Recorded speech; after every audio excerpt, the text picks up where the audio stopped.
Hello and welcome to another chat. Happy New Year. Let's start the year by looking back at the war in the Black Sea for 2024. I am H.I. Sutton. I'm a defense analyst. I'm not a YouTuber. This isn't a monetized channel or anything like that. It's unscripted, unedited, and apologies in advance if the audio isn't great. I don't have the equipment or the time. But let's get on with it. Basically, what I thought should start by running back through 2024, blow by blow, see what happened in Black Sea, try to make sense of it. So it'll be based on a timeline tracker that I keep on my website. If you're familiar with Covert Shores, hisutton.com, I update that as and when notable things happen in the war in the Black Sea or relevant to the war in the Black Sea. I'm going to walk through it chronologically, pretty much most of them. It is not exhaustive, but it's pretty extensive. And we try to add some connections and context to what we're talking about. So January 19th, 2024, the year started with almost a backward step. We saw real vintage missiles, the Shadow system. This is a Cold War 1950s, 60s design, and it was used by Russia, launched against ground targets in Ukraine. It was always intended to be launched against ground targets, although it's primarily an anti-ship missile. They probably launched them from hardened sites near Sevastopol, legacy sites, really. Probably not very accurate.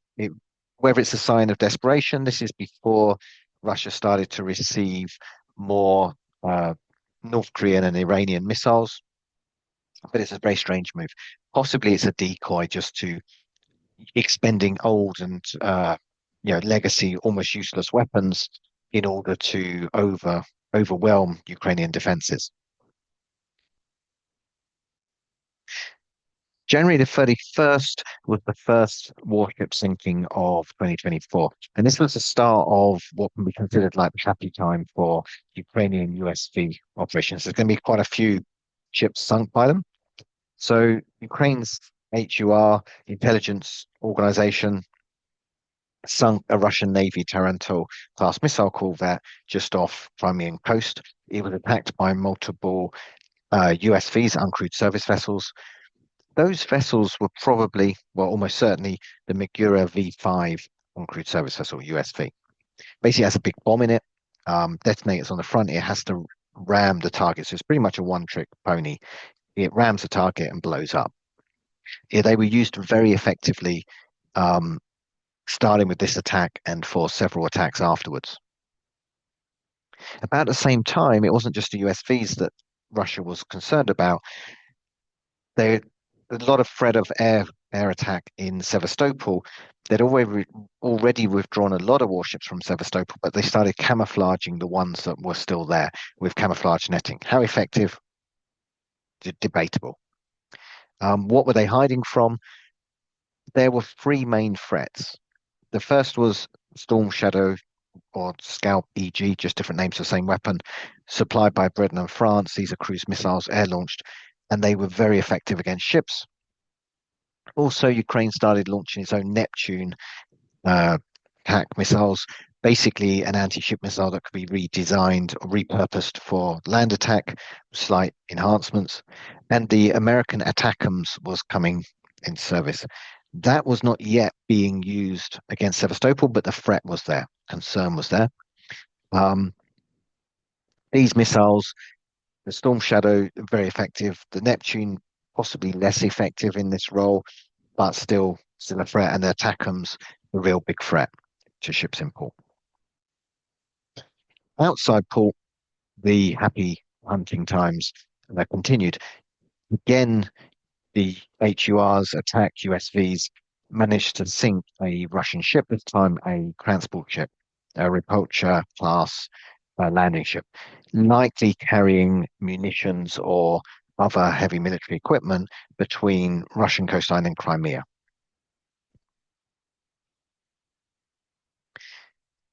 These sinkings and other factors probably had a dramatic effect. The head of the Russian Black Sea Fleet, Admiral Sokolov, was removed and replaced by his deputy. The new guy is going to be much more conservative and risk adverse, let's say. Having said that, the happy times continued, and perhaps the most impressive USV kill of the war, Ukrainian HUR Migura V5s were able to attack a Russian patrol ship in the approaches to Kerch Bridge. So a long way from Ukraine, and they sunk it. Very dramatic. The day before, so one day out of chronology, some USVs had actually been observed in the Black Sea by a merchant ship, a Russian merchant ship. These are likely the same ones that attacked um, the patrol ship, but it's 100 miles south of Sevastopol. So it's really far out. It's an interesting event because it also tells us a lot about how difficult it is for ships to see USVs and how far out they were operating. So far, we've mentioned HURs, uh, USVs. SBU, which is another intelligence organization in Ukraine, also operates the well-known Sea Baby family. They revealed a new model of Sea Baby. We don't know if it's been used, but it's a good reminder that SBU are also active in the USV game. It's not just a HUR game. Not so great news for the Ukrainians. Russia also is depleting what few warships they have left. In this case, a landing craft was hit by a Lancet missile, or what appears to be a Lancet missile. Definitely damaged. I don't know if it was sunk. The reorganization of the Russian Navy continued. Even at the top, there was a new change of command. Possibly um, the lack of progress or the poor performance in the Black Sea contributed to this. The new guy looks very serious, doesn't he? On March 11th, Ukraine itself was able to take out a Russian ship. This is actually a merchant ship that was being used as a observation post, a listening post, um, north of Crimea, near the main Dnieper River.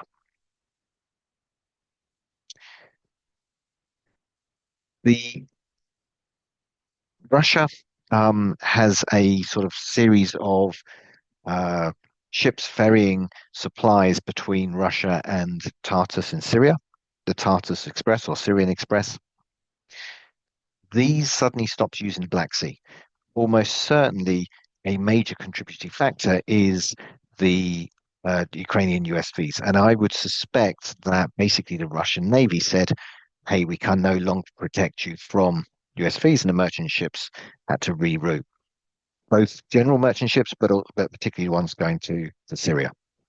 They were valid military targets. They've been bringing out weapons back from Syria. A lot of these are Russian government ships involved in weapons transport.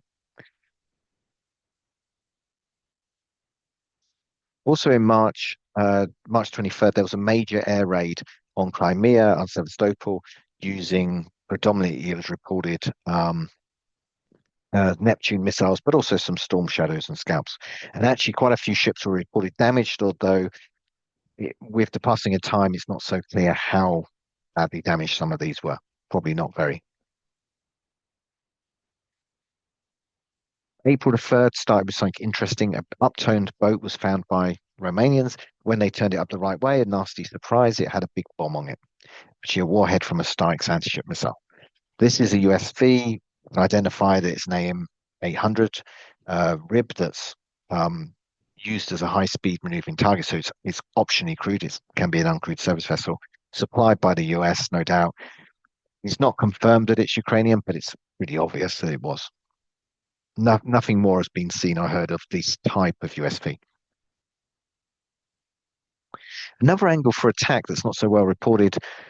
April 7th, there was a sabotage attack in the Baltic. So not in the Black Sea, but in the Baltic. And Ukraine's HUR claimed responsibility. It was a fire aboard the ship. It wasn't seriously damaged. We know that because the ship, not long after, was actually participating in the exercises. But it shows, the distance and the significance of the HUR threat to Russian warship. USV attacks continued, but by this point, their sinkings become much less spectacular. The USVs are often getting inside Russian ports, particularly in northern Crimea. But although there are valid military targets and valuable ones in a true sense, small boats used to ferry Russian soldiers around, at the end of the day, the big warships are no longer there. They're basically hiding, much more conservative, risk averse. So the Ukrainian Navy or uh, HUR and SBU are managing to infiltrate enemy ports, but there isn't then anything there worth hitting, or at least not major vessels.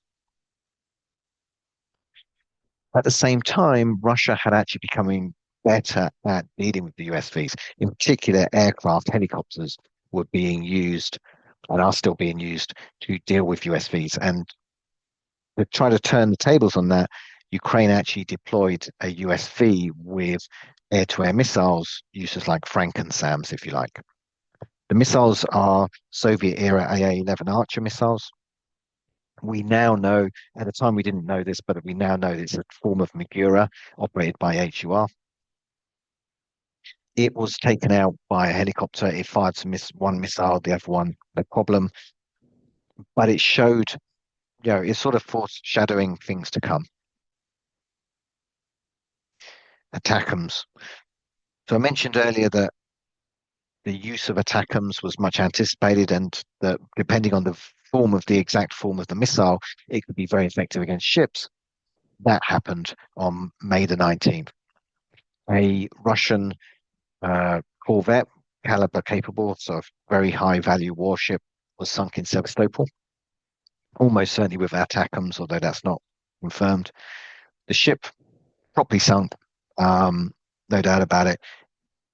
It's interesting. I think that this was the major sort of final nail in the coffin of using Sevastopol as a naval base.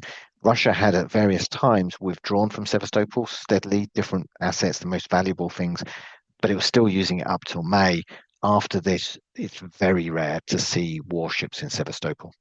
Basically, ATACMS, Storm Shadow, and Ukrainian USVs have made it untenable. Back to the theme of Russia getting better at dealing with USVs, a video was quite interesting, May 29th. This is significant because it shows an FPV drone attacking a Ukrainian USV, a Magura V5 operated by HUR. There was a lot of questions around this particular video that the USV wasn't moving. I think it's very credible. If maybe it was a training exercise with a captured vessel, a captured USV, but it is entirely plausible and a serious consideration, a serious threat. We now know that actually US FPV drones can be thrown out the window of a helicopter and used as a bit like guided missiles and probably quite effective. May the 29th also saw the first major attack on the ferries that cross between the Kerch Strait, basically between Russia and Crimea. These are really important to Russian war effort. As well as taking civilian cargo, they take trains and particularly fuel and ammunition, things that Russia doesn't want going across the Kerch Bridge. So these ships are really quite significant, and they were hit, in this case, probably by an ATACMS missile, did significant damage. Didn't sink it, but you can see the damage circled there. May 29th, more attempts at attacks. Ukrainian USVs attacked northern Crimea again. At least two small transport vessels were hit. You can see in the left-hand screenshot there, looking out from the USV, you can see a Russian Hind helicopter shooting it up, basically. So Russian helicopters are still a real big threat, the main threat probably to USVs in the Black Sea. But the attacks continued. Again, June the 6th, another attack. A tugboat, which is strategically valuable, is a relevant target, but not very sexy. What's interesting about this attack is the footage released by HUR showed the USV driving over the boom defenses for the port, which is significant in itself. Provided you've got a water jet, I'd say certain boom defenses, you just drive over them. So they were meant to keep the USVs out. They didn't. June 21st, something really interesting. So we mentioned that helicopters are the main threat. Mostly they're here behind Helix helicopters. On June the 21st, one of the helicopters was shot down, probably by a Russian missile, i.e. a red on red incident. What's interesting suggestion is that the helicopter was out to attack USVs. Ukraine launched uncrewed air vehicles, UAVs, not USVs, and that activated Russian air defenses. And essentially, it was an ambush, and they used Russian air defenses against the helicopters. So Russia needs to do more to deconflict and have identification friend or foe and so on, make sure it doesn't shoot down its own helicopters. So by attacking with USVs and UAVs at the same time, Ukraine possibly engineered this scenario, possibly on purpose. That's a suggestion, at least. We don't know, but a helicopter was shot down. July 12th, um, Atesh, which is a Ukrainian and partisan behind the lines sort of organization that reports intelligence to Ukraine, sometimes showing stuff publicly, revealed that Russian warships, landing craft, were being used to sow mines in the entrance to Novorossiysk. This is quite significant. On the left-hand image there, you can see a, a boat with black forward and back aft sort of elements. That is the deceptive camouflage applied to a Rapocha class landing ship. July 17, another attack, pretty much the same as the previous ones. This one's by SBU though, not by GR, but they managed to get quite far in to what is called Southern Naval Base, which is north of Sevastopol, confusingly. So these were Mamai USVs. They are much less well known than the Sea Baby or Magura. Essentially, they're an early model compared to the Sea Baby. They have very good range. They're a little bit bigger. July 23rd, continuation of hitting the ferries. A ferry was hit by an uncrewed air vehicle, an ultra long range one. Significant damage done. July 25, something a bit different. A jet ski washed up on a beach in Turkey. Almost certainly, I'd say high confidence this is Ukrainian. It's uncrewed services. So basically a jet ski that's been modified to operate uncrewed. It's got a lot of interesting kit. It does appear to have two explosive charges, one each side, those black or cylindrical items. They might not be explosive charges, but I think they are. Having said that, the main purpose of it probably is not to attack enemy ships. It's probably there for different purposes, intelligence gathering, so on. Interesting setup.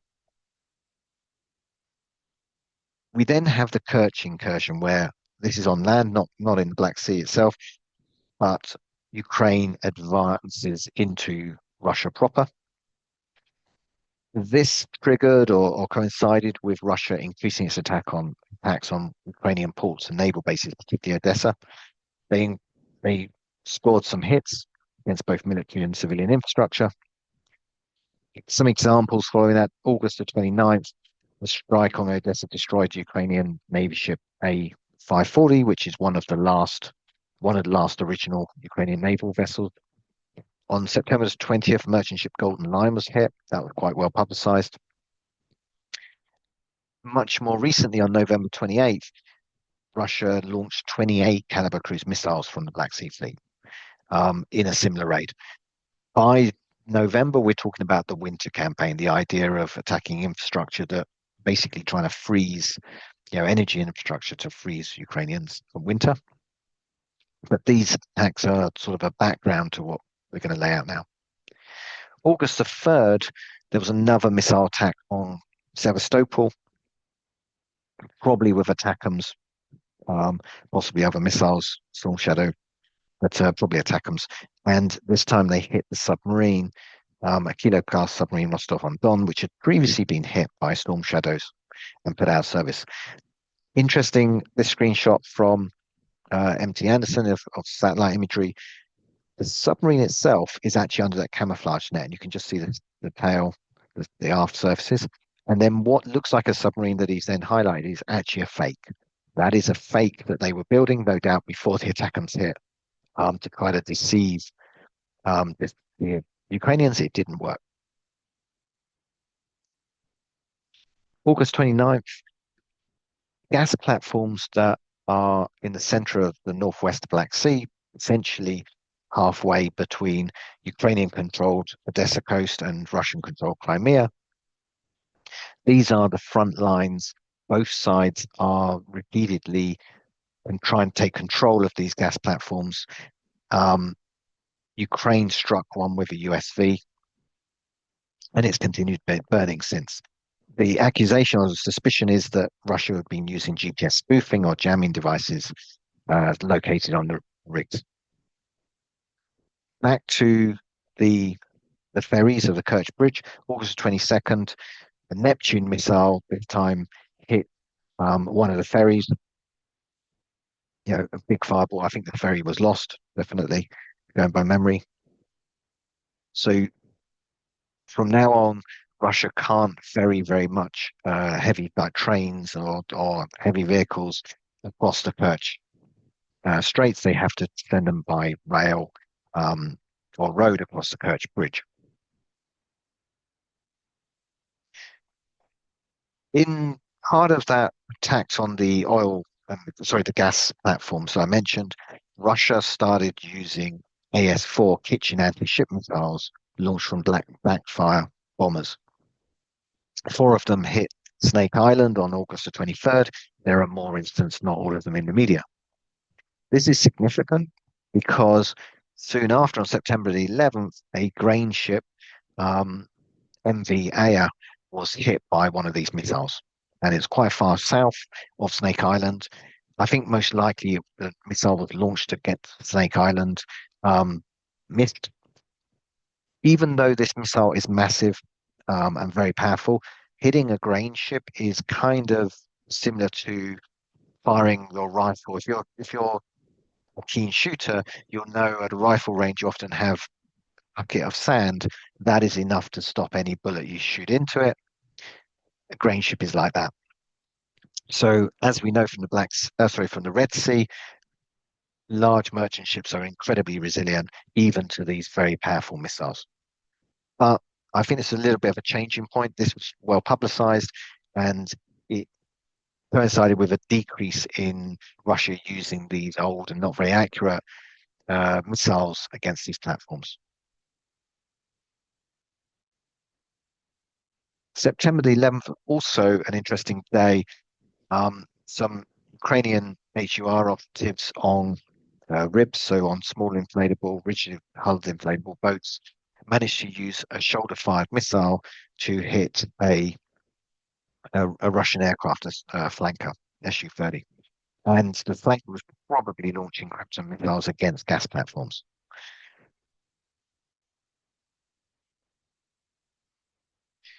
By September, Russia's become increasingly concerned that US and Western weapons can be used against Russia proper, and its base at Novosibirsk, it starts evacuating it and doing exercises. On the left, you can actually see an exercise midway through. On the right, and we showing how literally every ship at that naval base has been repositioned around the base.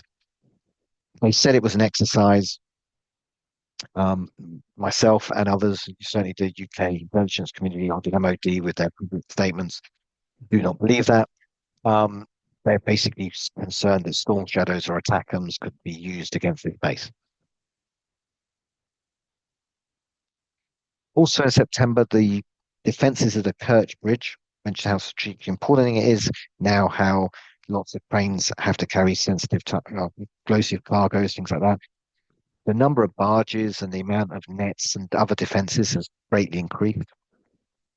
It's been happening all the way through, but by September, it's really a thing. There's a real effort to increase the defences of the Kerch Bridge.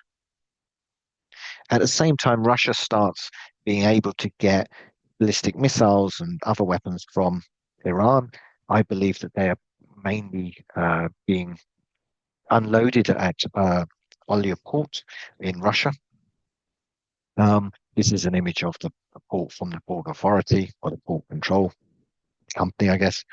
Um, they include ballistic missiles, things like that, stuff that they can't send by aircraft. Hey, October 7th, there's another sabotage attack in the Baltic. This time, reportedly, the propulsion of a mine hunter was damaged. On the resupply, October also saw North Korean troops being introduced to the combat. They're being ferried from North Korea to Vladivostok by warships, by landing ships. This graphic is coming from the South Korean intelligence organizations. At a time, about 10,000 troops were reported to be being moved. Certainly, 1,000 had been moved already. November the 6th, we saw a pretty spectacular drone attack on the Russian naval base, or the main naval base in the Caspian Sea. This is adjacent to the Black Sea and is connected by waterways. The warships in this sea can launch missiles against Ukraine, have done, and Black Sea Fleet warships are based here, or are stationed here, should I say. Reports that a couple of warships were damaged. The drone being used was called a Foxbat. It looks like a light aircraft, a micro light aircraft that's been converted to uncrewed. Um, Operations has a range of about 2,000 nautical miles. Oh, sorry, yeah, 2,000 kilometers rather, not nautical miles. Apologies. Um, it's one of the main long-range drones we see Ukraine using. Getting much more recent, December the 5th, Sea Baby USVs operated by SBU, operating off the Kerch Straits. They do not make it to the bridge, they are destroyed. But imagery shared shows them engaging aircraft and enemy boats as well with some sort of remote weapon station that's connected to their sensible, their electro-optical device. You can see in the middle image, they're shooting at a helicopter. Reportedly, they damaged it. And on the right, they're shooting at a fast jet. I don't think that they're going to hit anything there. But certainly, it sends a message to Russia. Now USVs can shoot back. Another way they shoot back is with FPV drones. On December the 6th, Ukrainian Navy, so not the SBU, not the HUR, attacked one of the gas platforms using a new or previously unseen type of USV that has quite a few interesting features. As well as an explosive warhead in the nose, it can launch at least four first-person view drones, so FPV drones. And those drones improve its situational awareness, but also can be used to attack very specific, highly accurately attack targets on ships or gas platforms. It also appears that it has a ability to drop mines or delayed action charges out the stern of the boat. So a really much more nuanced, complicated, and seemingly quite effective USV being operated by the Ukrainian Navy. Elsewhere, Russia's luck changed in Syria. To everyone's surprise, I think the Russians included, the Assad regime in Syria got booted out, and in the process, Russia lost its naval base in Tartus.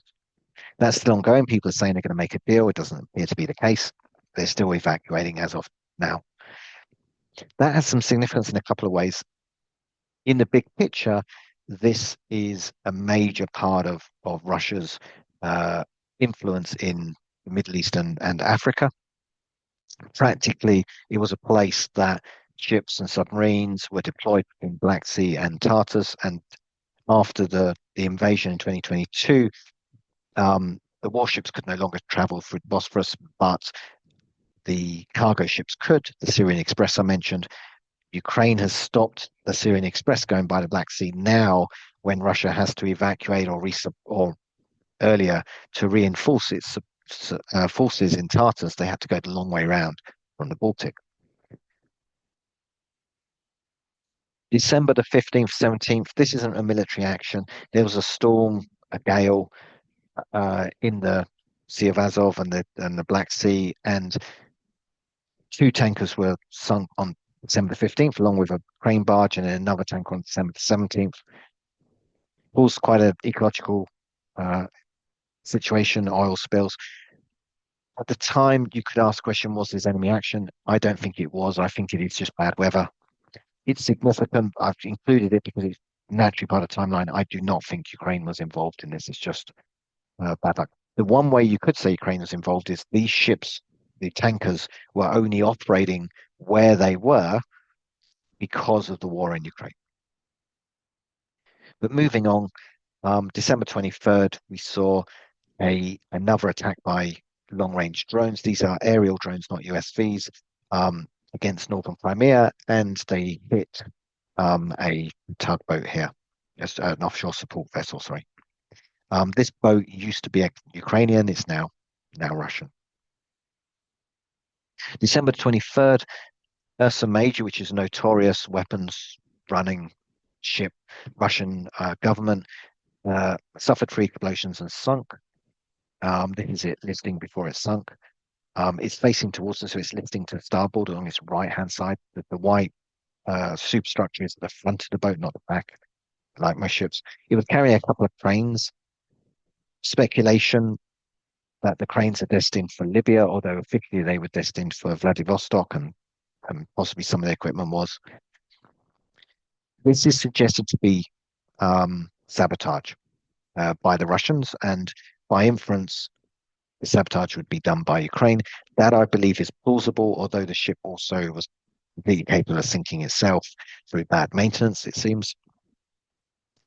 Either way, it's good news for Ukraine, and forms part of the wider narrative. Back in the Black Sea, the very last day, the last event, to the end of this video, I've got almost the end. Don't switch off yet. Ukrainian Migura USV shot down two helicopters, possibly damaged a third, using AA-11 Archer missiles. Later reports two aircraft, two enemy helicopters lost, one damaged.